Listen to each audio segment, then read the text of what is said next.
அனைவருக்கும் என்னுடைய அன்பான வணக்கம். வாழ்க்கையில் நல்ல முயற்சி உடையவர்கள், அதுவும் விடாமுயற்சி உடையவர்கள், அவர்களை நாம் பாராட்டுவதற்கு தயங்கக்கூடாது.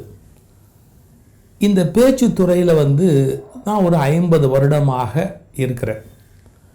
ஒரு பேச்சாளனாக வெற்றி பெறுவது, மக்கள் மத்தியில் ஒரு செய்தியை கொண்டு போவது, அதில் மக்களுடைய மனதில் இடம் பிடிக்கும்படியாக அந்த செய்தியை சொல்லி முடிப்பது, அதில் ஏற்படக்கூடிய மனக்கசப்புகள், உடற்சோர்வுகள், இப்படி நிறைய இருக்குது அந்த துறையில்.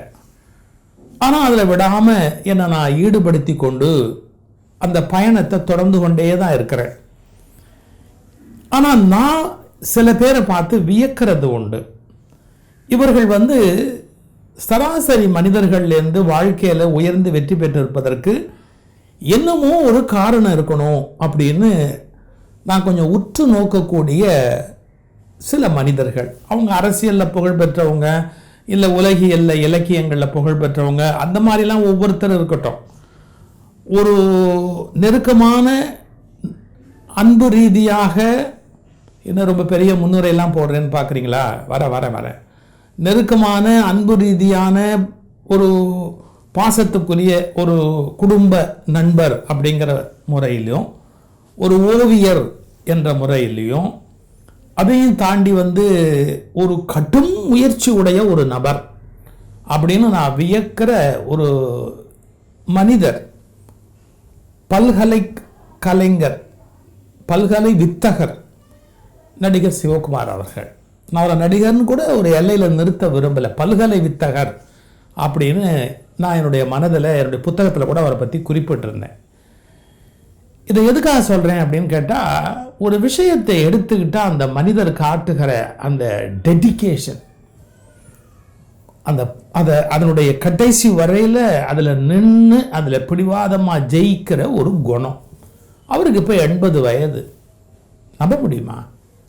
இன்னொருடைய இளமைக்கு ஒரு காரணம் யோகாசனம், பிராணாயாமம், உணவு பழக்கம், இப்படி பல விஷயங்கள் வச்சுருக்கார். அதை விட எந்நேரமும் தன்னை ரொம்ப ஆக்டிவாக வச்சுருக்கணும் அப்படிங்கிறதுல அவருக்கு ரொம்ப ஈடுபாடு. அவரை புகழ்ந்து எனக்கு ஒன்றும் ஆக போகிறதில்ல, நான் எந்த திரைத்துறையிலையும் சான்ஸ் கேட்க போகிறதில்ல, கொடுக்கக்கூடிய அந்த மாதிரி படம் எடுக்கிற நபரா அப்படின்லாம் அர்த்தம் இல்லை. நான் சொல்கிறேன் அப்படின்னா, அண்மையில் அவர் ஒரு சாதனை செய்தார். அந்த சாதனையை மனம் திறந்து நம்ம பாராட்டணும். 100 திருக்குறளை எடுத்துக்கிட்டார். இந்த 100 திருக்குறளை வாழ்க்கையோடு சந்திக்கிற சம்பவங்களோட அதை இணைச்சிக்கிட்டார். அதெல்லாம் பெரிய விஷயம் இல்லைங்க. ஆயிரக்கணக்கான மக்கள் முன்னிலையில் 1 மணி நேரம் 2 மணி நேரம் இல்லை, 80 வயதில் 4 மணி நேரம் அந்த மனிதர் பேசுகிறார். என்ன சாதாரண விஷயமா? வயதுன்னு ஒன்று இருக்குது. பேச்சு அப்படிங்கிறது ஒரு சலிப்பு ஏற்படுத்தக்கூடிய ஒரு விஷயம். ஆயிரக்கணக்கான மக்களை கூட்டி உட்காத்தி வச்சு திருக்குறள்லேருந்து சில சம்பவங்களை சொல்லி திருக்குறளை அதோடு இணைச்சி அதை ஒரு மனிதன் பேசி காட்டணும் அப்படின்னா அதுக்கு என்னென்ன முன்னேற்பாடுகள் அவர் பண்ணியிருக்கணும். அந்த ஒரு கோணத்தை முதல்ல நான் விளக்க விரும்புகிறேன். எழுதிக்குவார் சார், எழுதிக்குவார். ஏன்னா நாம் ஏதாவது ஒரு சொல்ல அப்படி எக்கு தப்பாக சொல்லி அது சிக்கல் வரக்கூடாது அப்படின்னு சலிக்காமல் மனுஷன் எழுதிக்குவார். திரும்பி அதை படிப்பார். சரி வரல அப்படின்னா மறுபடியும் எழுதுவார். இந்த முயற்சி இன்றைக்கு மாணவர்கள் பேச்சு போட்டிக்கு போகிறவர்களுக்கு கூட இருக்கா அப்படிங்கிறது எனக்கு தெரியல. அதை விட ரொம்ப முக்கியம் என்ன அப்படின்னு கேட்டால், இதுக்கு முன்னாடி அதே மாதிரி ராமாயணம் பண்ணார், மகாபாரதம் பண்ணார். இப்போ ராமாயணம் மகாபாரதம் யார் யாரெல்லாம் பேசியிருக்காங்க, புலவர் கீரன், இளம்பிறை மணிமாறன், ருக்மணி அம்மா, எல்லாருடையும் அவர் கேட்டுருவார். பாரியார் எல்லாம், என்னுடைய பேச்சு உட்பட இவங்கெல்லாம் என்ன சொல்லியிருக்காங்க. பாமரன் அதை புரிந்து கொள்ளக்கூடிய வகையில் ஏதாவது ஒரு கருத்தை சொல்லணும். நீ எதுக்கு மகாபாரதத்தை சொல்கிற அப்படின்ன போது அவர் சொல்கிறாரு, மனிதர்கள் சில விஷயத்தை புரிஞ்சுக்கணும். இன்றைக்கி மனுஷனுடைய மனம் எப்படி இருக்குன்னு கேட்டால், தான் கழிவறையை பயன்படுத்திட்டு தன்னோட மலத்தை பார்க்க அருவருப்பாகி ஃப்ளஷ் அவுட் பண்ணிட்டு வெளியே வர்ற மனித மனம் இன்னைக்கு. ஆனால் அதுக்கு மத்தியில் மனிதர்கள் வாழுகிறவர்களில் சில பேர் காலையிலேருந்து மாலை வரையில் மனம் சுமந்தவர்கள் அப்படின்னு கூட உண்டு. மனித வர்க்கத்தில் சில துன்பத்துக்கு உள்ளானவர்கள்னு உண்டு. அவங்க விடுதலை பெறுவதற்கு, அவங்க வாழ்க்கையில போராடி ஜெயிப்பதற்கு என்னென்ன பாடுபட்டிருக்கிறாங்கன்னு மனித குலத்துக்கு தேவையான பல நீதிகளை நான் சொல்லுவதற்கு மகாபாரதத்தை பயன்படுத்திக்கலான்னு நினைக்கிறேன் அப்படின்னு ஒரு முறை ஒரு கருத்து சொன்னார் அவர். வெறுமன மகாபாரதம் அப்படின்னு ஒன்று அது ஒரு ரிலீஜியஸாக ஒரு டெக்ஸ்டாவோ இல்லை வேறு ஒரு கோணத்தில் இலக்கிய புலமையை காட்டுறதுக்கு பயன்படுத்துகிறேன்னோ சொல்லாமல் மனித குலத்தில் சில விமோச்சனங்களுக்கு அது பயன்படுமா அப்படின்னு கல்லூரி மாணவிகள் மத்தியில் மகாபாரதம் பேசுகிறாரு. அப்போ நின்றுட்டே பேசினார் மனுஷன். சலிப்பே வரல அவருக்கு. அப்படி ஒரு உடல் ஆற்றல், மனோபலம். நான் ரொம்ப வியந்து போனேன். திருக்குறள் அது மாதிரி பேசினார். திருக்குறளை பேசின என்னன்னா, 4 மணி நேரம் ஒரு மனிதன் பேச முடியுமா? மக்களை கட்டி போட்ட மாதிரி உட்காந்து வச்சு பேச முடியுமா? இதெல்லாம் சரியான நேரத்தில் ஒரு திறமையுடைய ஒரு மனிதனுக்கு நாம் காட்ட வேண்டிய மதிப்பு, மரியாதையை வெளிப்படுத்தணும். அவருக்கும் எனக்கு இருக்கிற உறவு ஒரு அண்ணன் தம்பி உறவு மாதிரி. காரணம், என்னுடைய அண்ணாரும் அவரும் நெருங்கிய நண்பர்கள். என்னுடைய அண்ணனும் அதாவது என்னை நீ வா போ அப்படின்னு ஒருமையில் பேசுகிற உரிமை உடைய பெரியவர் நடிகர் சிவகுமார் அவர்கள், பல்கலை வித்தகர். ஏன்னா எங்கள் அண்ணனுடைய எங்கள் குடும்ப நண்பர் அவர். அதனால் என்னப்பா நீ எப்படி இருக்க அப்படின்னு அந்த ஒருமையில் பேசுகிறவர். எதுக்கு இதை சொல்ல வரேன், அவர் திருக்குறளை பேசி அவருக்கு இனிமேல் என்ன ஆக போகுது? முதுமை அப்படின்னு நினச்சிட்டு ஓரங்கட்டி உட்காரத்துக்கு எவ்வளோ நேரம் ஆக போகுது? பேர குழந்தைங்களை நானே காரில் கொண்டு போய் ஸ்கூலில் விடுவேன். ஒரு குடும்ப தலைவனாகவும் இருப்பேன். ஒரு சரியான தகப்பனாகவும் இருப்பேன். என் நேரத்தை வீண் பண்ணாமல் நான் ஏதாவது பயனுடையதாக பண்ணணும். இப்படி அவருடைய அந்த சிந்தனை போக்கு இருக்கு பாருங்க.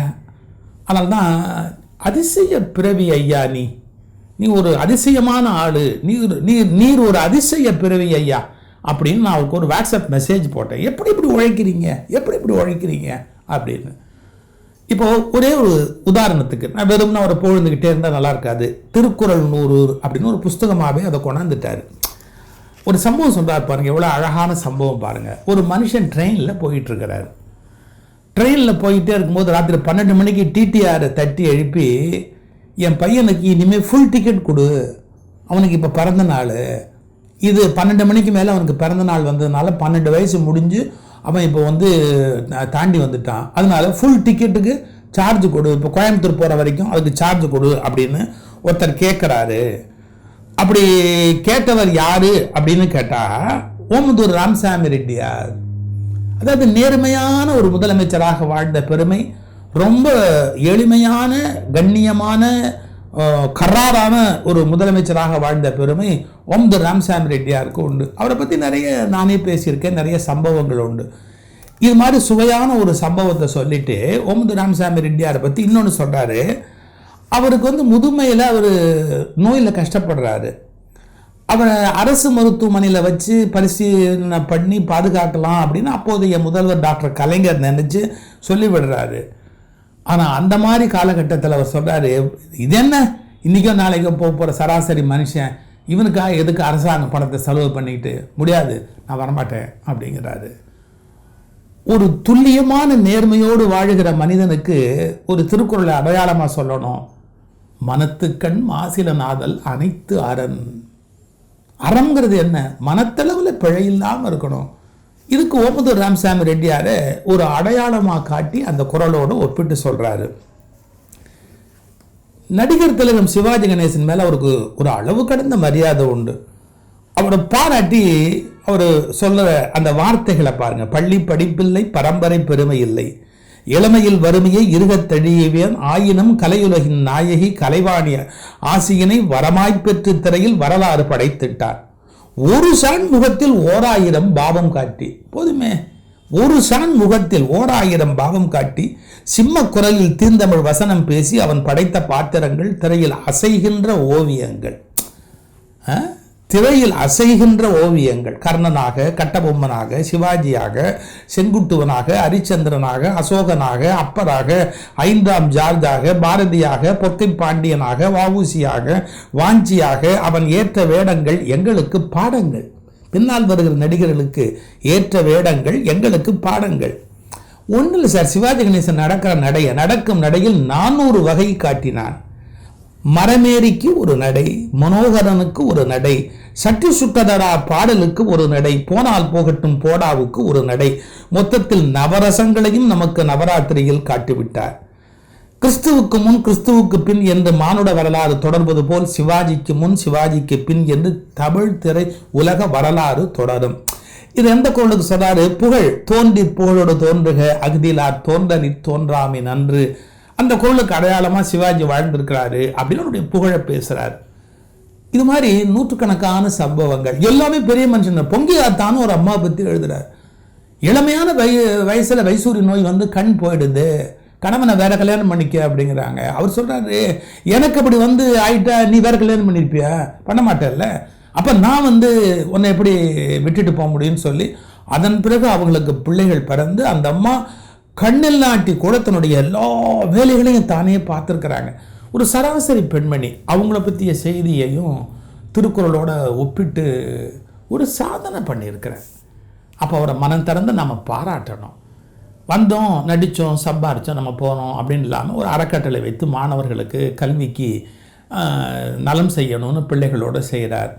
இதெல்லாம் வேற பாராட்டுக்குரிய செய்திகள். ஆனால் அந்த மனிதனுடைய விடாமுயற்சி, ஒரு மிகச்சிறந்த ஓவியன், அற்புதமான ஓவியன், தன்னுடைய ஓவியங்களெல்லாம் தொகுத்து ஒரு புத்தகமாக போட்டிருக்கிறாரு. அதுவே அந்த மனிதனுக்குள்ள எவ்வளோ பெரிய கலை இருக்கிறது என்பதற்கு ஒரு அடையாளம். நாம் உரியவர்களை உரிய நேரத்தில் பாராட்டணும். நாங்களாம் பேச்சாளர்கள், படிக்கிறது பேசுறது இதெல்லாம் எங்களுடைய கடமை. திரை உலகத்தில் ஒரு கொடிகட்டி பறந்து மிக அதிகமான நல்ல செல்வங்களை ஈட்டினா கூட இந்த மாதிரி ஒரு பேச்சுக்காக தன்னை அர்ப்பணிக்கணும் அப்படிங்கிறதுல கட்டும் முயற்சி. அவரை வாழ்த்துகிறேன். நீர் ஒரு அதிசயமான பிறவி ஐயா.